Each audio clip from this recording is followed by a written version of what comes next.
Hello friends, તમારું ફરીથી સ્વાગત છે કેમેસ્ટ્રી ક્લાસીસમાં. આજે આપણે આ વિડીયોમાં અભ્યાસ કરવા જઈ રહ્યા છીએ ધોરણ 12નું ચેપ્ટર 5 પૃષ્ઠ રસાયણ. તો આ ચેપ્ટરનો આપણા પાસે ટોપિક છે કલીલ. તો કલીલ કોને કહેવાય? તો કલીલ બે વસ્તુથી બનેલી છે: પરિક્ષેપણ માધ્યમ અને પરિક્ષેપિત કલા. આપણે કોઈ એક પાત્રમાં જ્યારે પણ ધારો કે કદાચ પાણી ભરેલું છે, બરાબર, તો તમે એને જોઈ શકો કે આપણે અંદર રેતી નાખીએ તો રેતીનું લેયર અને પાણીનું લેયર અલગ દેખાય છે, પણ એ બે વચ્ચેનો જે ગાળો હોય છે, બરાબર, તો ત્યાં પણ કોઈ એક પ્રણાલી હાજર રહેલી હોય. તો આપણે કલીલ કોને કહીશું? કે કોઈ પણ દ્રાવણમાં આવા નાના નાના કણો આપણને જોવા મળે, જે ગ્રીન કલરના છે તે. તો જે પ્રવાહી હશે તો એને આપણે શું કહીશું? પરિક્ષેપણ માધ્યમ.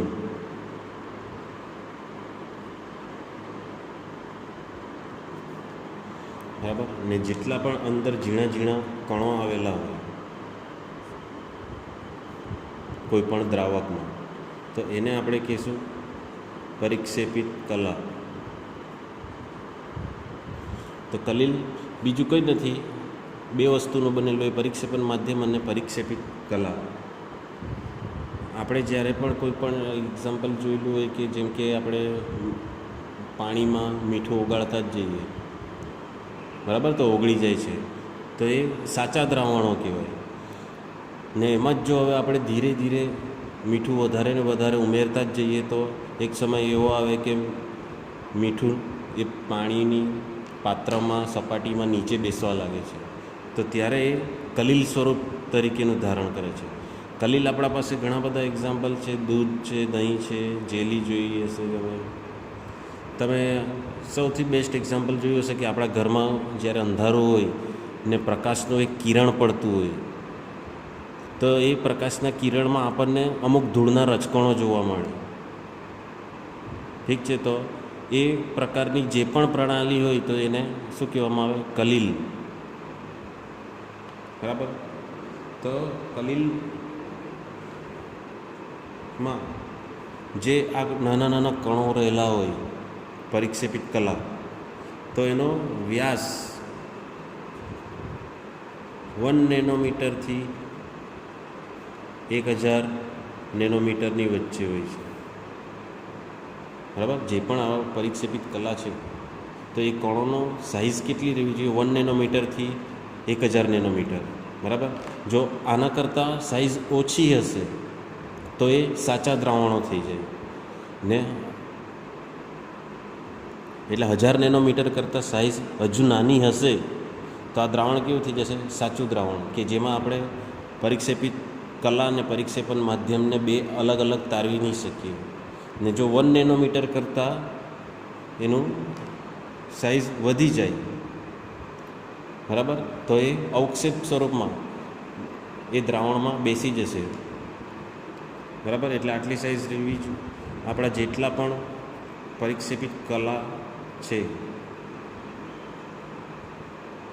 પરિક્ષેપિત કલાના કણ, એની સાઇઝ આટલી જ રહેવી જોઈએ. 1 નેનોમીટર એટલે 10⁻⁹ મીટરથી 3 ઘટાડો એટલે 10⁻⁶ મીટર.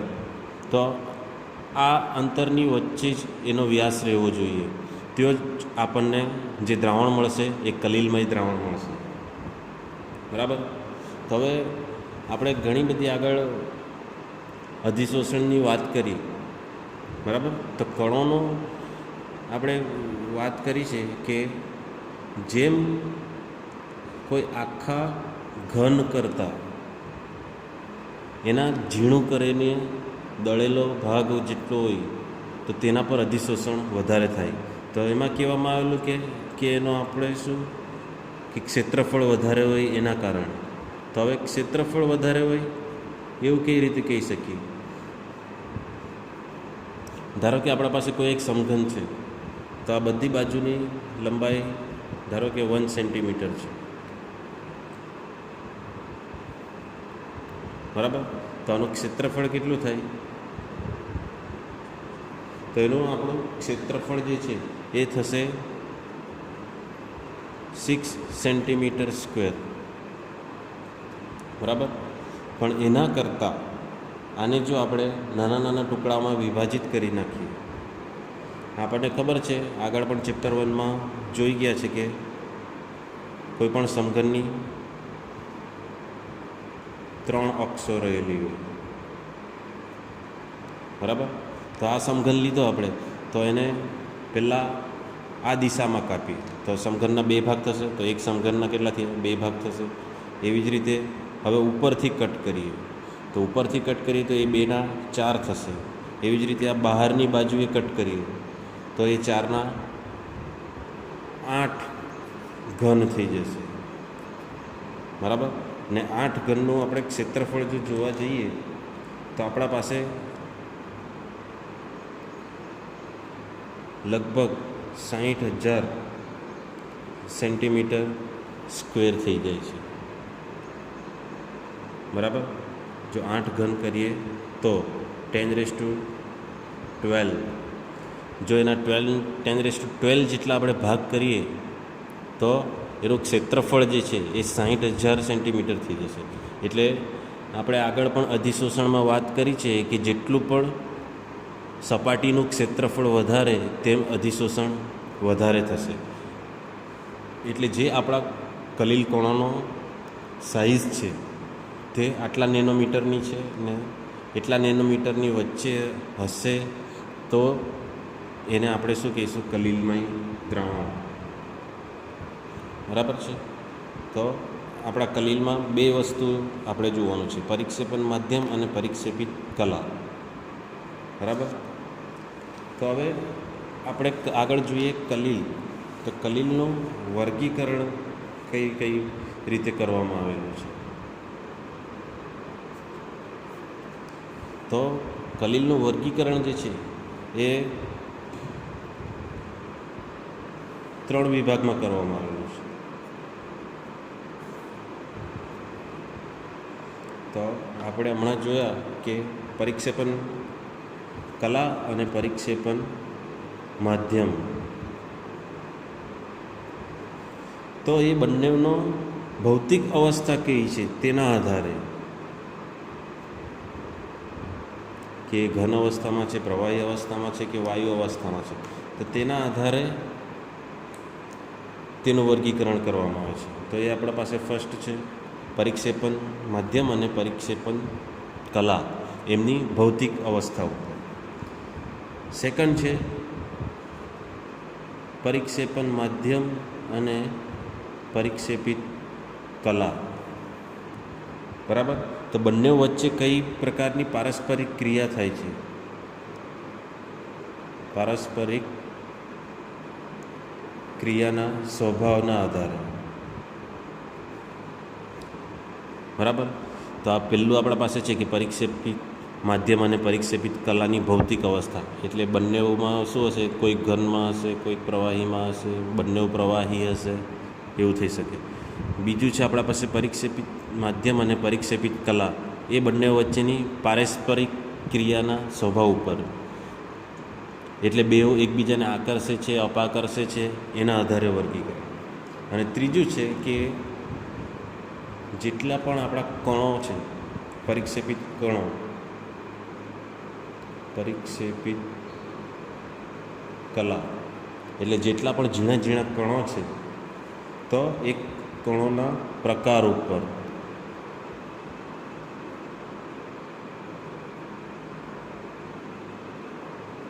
એટલે એ કણોની સાઇઝ કેટલી છે તે આધારે વર્ગીકરણ કરવાનું છે.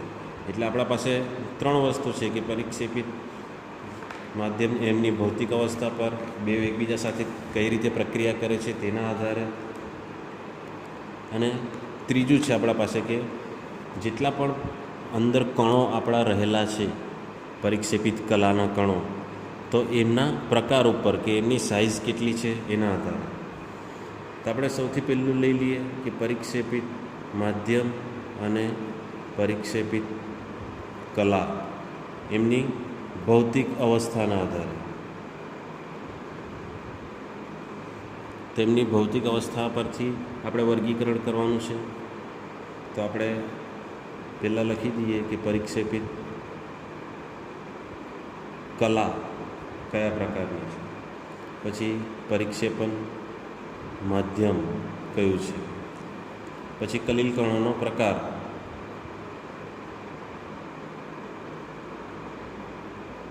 અને છેલ્લે આપણે એક બે એક્ઝામ્પલ જોઈ લઈશું. તો આપણે પહેલાં પરિક્ષેપિત કલા એટલે કે જે પણ આપણા દ્રાવકમાં ઓગળેલું છે તે, તો આપણે પહેલાં બધા એક સરખા લઈ લઈએ, ઘન ઘન અને ઘન. અને માધ્યમ માટે આપણે સૌથી પહેલાં લઈએ ઘન, પ્રવાહી, વાયુ. બરાબર. તો હવે અહીંયા આપણે જો ફર્સ્ટ છે ઘન, ઘન માટે બરાબર, ઘન પરિક્ષેપિત કલા અને ઘન પરિક્ષેપિત માધ્યમ માટે તો એના કણનો પ્રકાર થશે ઘન સોલ. બરાબર. જ્યારે બંને પરિક્ષેપિત માધ્યમ પણ ઘન હશે અને પરિક્ષેપિત કલા પણ ઘન હશે ત્યારે. તો એના એક્ઝામ્પલ છે આપણે પછી ઘણા બધા આપણે રંગીન કાચ જોયા હશે, જુદા જુદા રંગીન કાચ. પછી જે આપણા વીંટીમાં નંગ પહેરે છે, બરાબર, જેમ સ્ટોન કહે, તો એ બધા આપણા ઘન સોલના ઉદાહરણ છે. સેકન્ડ છે પ્રવાહીમાં ઘન. તો પ્રવાહીમાં ઘનનું આપણા પાસે એક્ઝામ્પલ છે સોલ. કલિલ કણનો પ્રકાર કેવો થાય? સોલ. એમાં આપણા બધા મોટે ભાગે રંગ આવી જાય કે પ્રવાહીની અંદર ઘન પદાર્થ રહેલો હોય ત્યારે રંગ છે. પછી આપણું કોષ દ્રવ્ય હોય, તો એ બધા ઘન પ્રવાહી પ્રકારના છે. પછી છે વાયુમાં ઘન. તમે જોઈ જશે ધૂળ, જેને આપણે કહીએ છીએ એરોસોલ.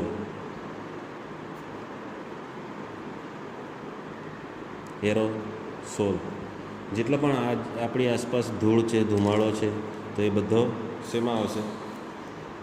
એરોસોલમાં, ઘનમાં, વાયુમાં ઘન માટે. હવે આગળ આપણે પરિક્ષેપિત કલા બધી લઈ લઈએ આપણે. પ્રવાહી, તો પ્રવાહી, પ્રવાહી,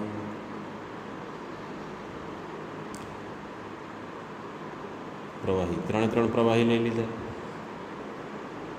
અને પાછું માધ્યમ આપણે લઈએ છીએ ઘન, પ્રવાહી અને વાયુ. તો ઘનમાં પ્રવાહી તો એવી વસ્તુ આપણને જોવા મળે છે જેલ. બરાબર. જેમ કે આપણા પાસે બટર હોય, જેલી હોય, તો એ બધા ઘનમાં પ્રવાહી પ્રકારના કલિલ છે, જેને આપણે જેલથી ઓળખીએ છીએ. બીજું છે આપણું પ્રવાહીમાં પ્રવાહી. તો એવા કલિલ કણનો પ્રકાર થશે ઇમલ્ઝન અથવા પાયસ કહીએ છીએ, પાયસ અને ઇમલ્ઝન. તો એનું બેસ્ટ એક્ઝામ્પલ છે દૂધ. બરાબર. દૂધ થઈ ગયું, માખણ છે, તો એ બધામાં શું છે? પ્રવાહી પ્રવાહી અવસ્થા આપણને જોવા મળે છે. પછી વાયુમાં પ્રવાહી, એને પણ આપણે કહીશું એરોસોલ. જેમ કે આપણું ધુમ્મસ. ધુમ્મસ આપણને લાગે વાયુ સ્વરૂપમાં છે, પણ એમાં પાણીના કણો રહેલા હોય, એટલે વાયુમાં પ્રવાહી પ્રકારનું છે. બરાબર. વાયુમાં પ્રવાહી. ધુમ્મસ જ્યારે આપણે કશે આપણી સ્કિન ઉપર પણ આવે, થોડો ટાઈમમાં એ પ્રવાહી અવસ્થામાં ફેરવાઈ જાય છે, એટલે એ વાયુમાં પ્રવાહી પ્રકારનું ઉદાહરણ છે ધુમ્મસ. ને વાદળ પણ એ જ પ્રકારનું છે, ધુમ્મસ, વાદળ હોય. પછી આપણા પાસે ત્રીજી કલા છે વાયુ. તો વાયુ માટે ઘન હશે, પ્રવાહી હશે, પણ વાયુ એવી પ્રકારની કોઈ પણ કલિલ કણોનો પ્રકાર આપણને જોવા મળતો નથી. બરાબર. કે જેમાં પરિક્ષેપિત માધ્યમ પણ વાયુ હોય અને પરિક્ષેપિત કલા પણ વાયુ હોય, તો એ શક્યતા રહેલી નથી. તો ઘનમાં વાયુ એને પણ આપણે કહીશું ઘન સોલ. જેમ કે આપણા પાસે પેલું ફોમ રબર છે, જેમ આપણે ફોમ રબરને દબાવીએ તેમ અંદર હવા ભરેલી હોય તો એ દૂર થઈ જાય. તે આપણું ઘનમાં વાયુ પ્રકારનું ઉદાહરણ છે ફોમ રબર. પછી પ્રવાહીમાં વાયુ, તો એના માટે બેસ્ટ આપણા પાસે છે ફીણ. તો એના કલીલ કણનો પ્રકાર છે ફીણ. જેમ કે આપણું સાબુનું ફીણ હોય, કોઈ પણ બીજું સાદું ફીણ હોય.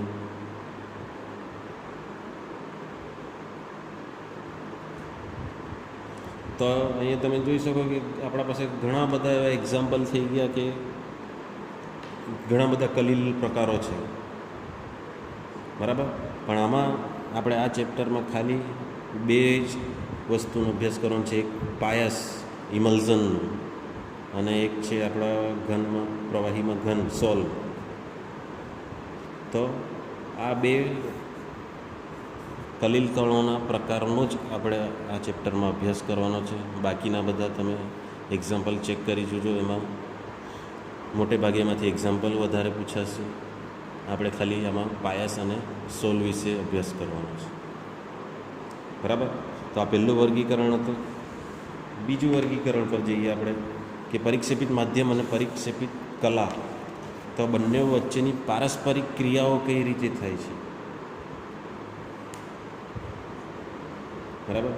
પરિક્ષેપિત માધ્યમ અને પરિક્ષેપિત કલા, બરાબર. તો એ બંને વચ્ચે પારસ્પરિક ક્રિયાઓ કઈ કઈ થાય છે, વચ્ચેની પારસ્પરિક ક્રિયાના આધારે વર્ગીકરણ. તો એ બંને વચ્ચે કઈ પારસ્પરિક ક્રિયા થાય છે, તો તે આધારે તમને થોડી વાર પહેલાં જ કીધું તે પ્રમાણે કે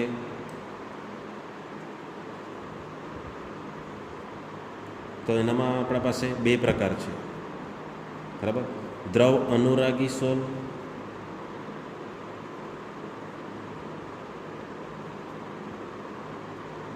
અને બીજું છે દ્રવ વિરાગી સોલ. તો બેમાં એક જ વસ્તુ કોમન છે કે જો દ્રવ અનુરાગી એટલે પ્રવાહી ચાહક અથવા આકર્ષક, બરાબર. જે કણો પ્રવાહીને આકર્ષે એવા કણોને દ્રવ અનુરાગી સોલ કહેવાય. ને જે પરિક્ષેપિત કણો જે પણ હોય છે આપણા પાસે, તો એ પ્રવાહીના વિરાગી હશે, એટલે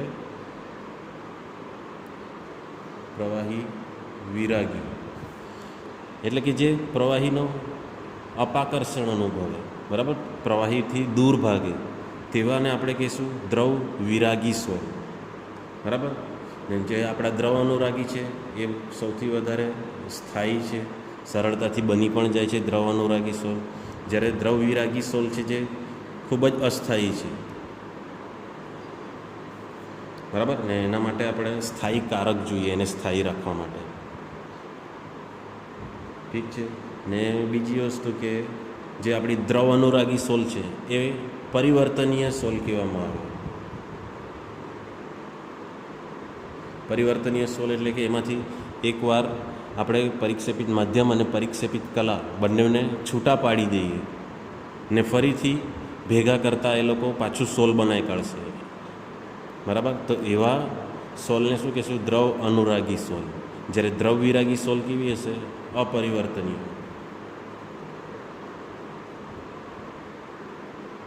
અથવા અપરિવર્તનીય.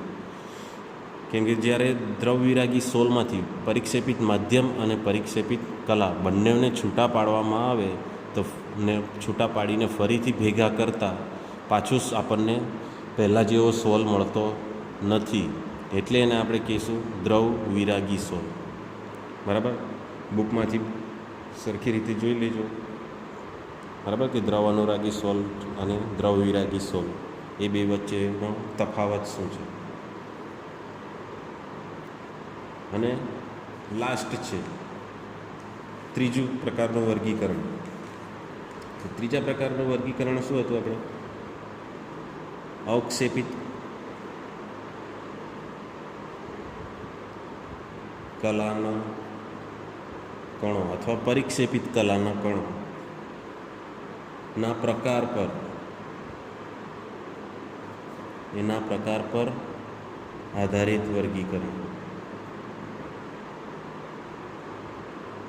એટલે જે પણ અંદર આપણા કોઈ પણ સોલમાં કણો રહેલા હોય તો એ કણોની સાઇઝ કેટલી છે એના ઉપર આધાર રાખે છે. તો એનામાં પણ આપણા પાસે 3 પ્રકાર છે. પહેલું છે બહુઆણ્વીય કલીલ.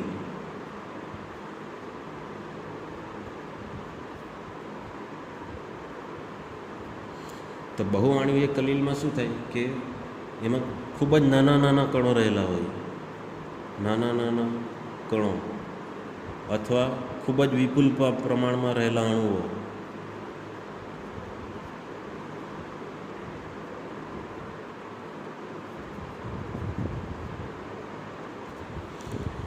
એટલે એમાં નાના નાના કણો રહેલા હોય અથવા ખૂબ જ મોટી માત્રામાં અણુઓનું જ્યારે એકબીજા સાથે ભેગા થાય, એટલે ઘણા બધા કણો એકબીજા સાથે ભેગા થઈને એક સમુચ્ચય બનાવે, તો એવા કલીલને આપણે શું કહીશું? બહુઆણ્વીય કલીલ. એનું એક્ઝામ્પલ છે આપણા પાસે ગોલ્ડ સોલ અને બીજું છે સલ્ફર સોલ. તો એમાં શું હોય છે કે નાના નાના કણો ઘણા બધા એકબીજા સાથે ભેગા થઈને એક સમુચ્ચય બનાવે અથવા ખૂબ જ મોટા પ્રમાણમાં અમુક અણુઓ ભેગા થઈને એક મોટો સમુચ્ચય બનાવે અને તેને આપણે શું કહીશું? બહુઆણ્વીય કલીલ. જેમ કે આપણા પાસે એક્ઝામ્પલ છે ગોલ્ડ સોલ, સલ્ફર સોલ. તો સલ્ફર સોલમાં શું હશે? S8ના અણુઓ બધા ભેગા થઈને એ કલીલ બનાવશે.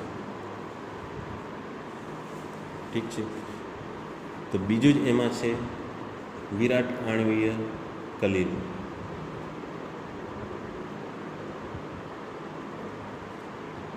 તો વિરાટ આણ્વીય કલીલમાં શું હશે કે અણુઓની સાઇઝ થોડીક મોટી હશે, એટલે વિરાટ અણુઓ ભેગા થાય. જેમ કે પ્રોટીન છે, એમાં ઘણા બધા મોટા મોટા અણુઓ રહેલા હોય છે ન્યુક્લિક એસિડના. તો વિરાટ અણુઓ જ્યારે એકબીજા સાથે ભેગા થઈને એક સમુચ્ચય બનાવે તો એવા કલીલને આપણે શું કહીશું? વિરાટ આણ્વીય કલીલ. બરાબર ને? આ જેટલા પણ વિરાટ આણ્વીય કલીલ હોય છે એ ખૂબ જ સ્થાયી હોય છે વધુ પડતા. વિરાટ આણ્વીય જે પણ કલીલ છે તે ખૂબ જ વધારે સ્થાયી હોય છે અને મોટે ભાગે એ આપણને સાચા દ્રાવણ જેવા લાગે, જેમ કે મીઠાનું દ્રાવણ હોય, ખાંડનું દ્રાવણ હોય. એટલે આપણે એને સરખી રીતે પારખી નથી શકતા. જેમ કે પ્રોટીન છે, પ્રોટીન એક જાતનું કલીલ છે, પણ આપણે એને અલગ રીતે કલીલનું દ્રાવણ છે એવું કહી શકતા નથી. એના ઘણા બધા આપણા કુદરતી એક્ઝામ્પલ છે, જેમ કે સ્ટાર્ચ છે, સેલ્યુલોઝ છે, પ્રોટીન છે, આપણા શરીરમાં રહેલા બધા ઉત્સેચકો છે. આ બધા કુદરતી છે. ને માનવ સર્જિતમાં આપણે જોવા જઈએ તો પોલિથીન છે, પોલિસ્ટાયરીન છે, બરાબર, નાયલોન છે. તો એ બધા સંશ્લેષિત છે કે જે આપણે બનાવ્યા છે. ને સ્ટાર્ચ, પ્રોટીન છે, સેલ્યુલોઝ છે, એ બધા શું છે કે આપણા સજીવોમાં જોવા મળે. ને માનવ સર્જિત છે તો પોલિથીન, પોલિસ્ટાયરીન, નાયલોન થઈ ગયું. એટલે આ બધા એક્ઝામ્પલ વિરાટ આણ્વીય કલીલના છે. ને ત્રીજું છે આપણા પાસે સમુચ્ચયિત કલીલ.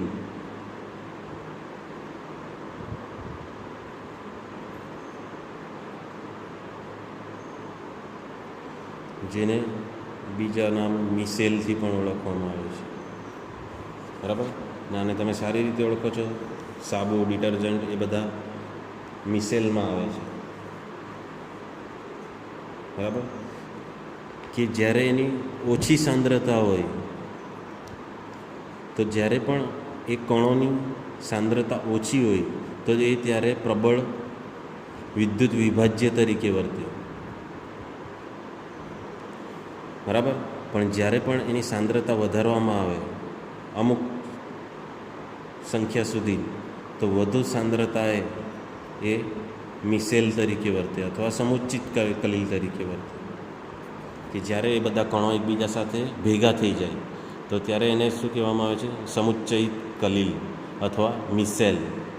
કે અમુક પ્રકારના એવા કણો હોય છે કે જે ઓછી સાંદ્રતાએ પ્રબળ વિદ્યુત વિભાજ્ય તરીકે વર્તતા હોય, પરંતુ એની જો સાંદ્રતા વધારવામાં આવે તો એ મિસેલ તરીકે વર્તે છે, બરાબર. અથવા એ બધા કણો શું થશે? એકબીજા સાથે સમુચ્ચયિત થઈ જશે. કે જેમ જેમ સાંદ્રતા વધતી જાય તેમ તેમ બધા કણો એકબીજા સાથે જોડાતા જાય ને એકબીજા સાથે એક પ્રકારનો સમુચ્ચય બનાવે. એના માટે જ એને સમુચ્ચયિત કલીલ પણ કહેવામાં આવે છે, બરાબર. ને એમાં બે વસ્તુ ખાસ ઇમ્પોર્ટન્ટ છે કે મિસેલ રચના જે છે તે અમુક તાપમાને જ થાય છે, બરાબર. તો એ તાપમાનને ક્રાફ્ટ તાપમાન તરીકે ઓળખવામાં આવે.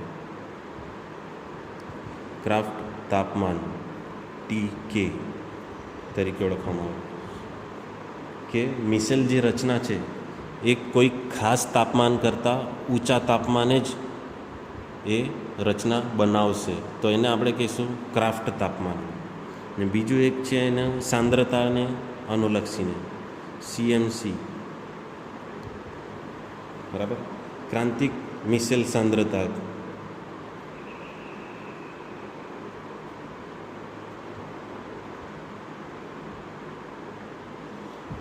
બરાબર. કે અમુક સાંદ્રતાથી ઊંચી સાંદ્રતાએ જ મિસેલ રચના શક્ય બનશે, તો એને આપણે શું કહીશું? ક્રાંતિક મિસેલ સાંદ્રતા, બરાબર. તો આ બે ખાસ ઇમ્પોર્ટન્ટ છે કે ક્રાફ્ટ તાપમાન કોને કહેવાય અને ક્રાંતિક મિસેલ સાંદ્રતા કોને કહેવાય. તો ક્રાફ્ટ તાપમાન કોને કહીશું? કે અમુક મિસેલ રચના શું થશે? કે અમુક તાપમાનથી ઊંચા તાપમાને જ એની રચના થશે, તો એવા તાપમાનને આપણે કહીશું ક્રાફ્ટ તાપમાન. ને એવી જ રીતે CMC અથવા ક્રાંતિક મિસેલ તાપમાન કોને કહીશું આપણે? ક્રાંતિક મિસેલ સાંદ્રતા. કે અમુક સાંદ્રતાથી વધુ અથવા ઊંચી સાંદ્રતાએ જ મિસેલની રચના થશે, તો એવી સાંદ્રતાને આપણે શું કહીશું? ક્રાંતિક મિસેલ સાંદ્રતા, બરાબર. આના એક્ઝામ્પલ છે આપણા પાસે ડિટર્જન્ટ છે જેને પ્રક્ષાલક કહેવામાં આવે, બીજો છે સાબુ અને ડિટર્જન્ટ,